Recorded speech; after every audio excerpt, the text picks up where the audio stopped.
Finally आपण पोहोचलो तिथे. बघा किती मोठी मूर्ती.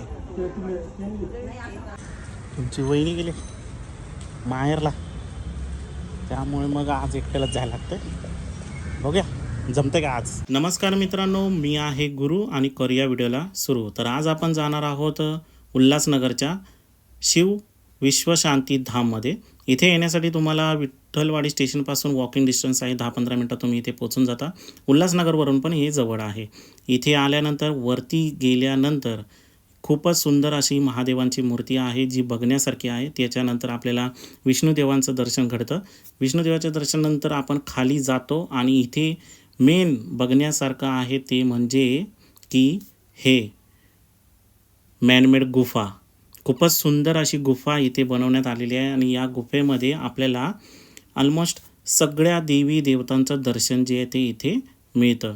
खूपच सुंदर अशी गुफा बनवलेली आहे आणि या गुफेमध्ये सर्व देवी देवता जे आहे ते बघण्यासारखे इथे मूर्ती ज्या आहेत त्या आहेत. आणि इथे मेन जे बघण्यासारखं आहे ते म्हणजे हे की 108 शिवलिंगाचं दर्शन इथे आपल्याला मिळतं. या गुफेमध्ये अजिबात आपल्याला सफोकेशन होत नाही.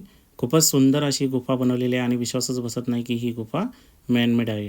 आणि या गुफेतून बाहेर आल्यानंतर आपल्याला लेफ्ट साईडला अजून एक गुफा आहे जिथे आपल्याला अष्टविनायक गणपतीचे दर्शन जे आहे ते घडते. बाहेर आल्यानंतर शनिदेवांचं दर्शन पण इथे मिळतं. आणि हो, जर का तुम्ही या मंदिरामध्ये आले असाल तर नक्की कमेंट करा. आणि बाकी तुमच्या आजूबाजूला जर का असंच काही बघण्यासारखं असेल तर कमेंटमध्ये नक्की कळवा.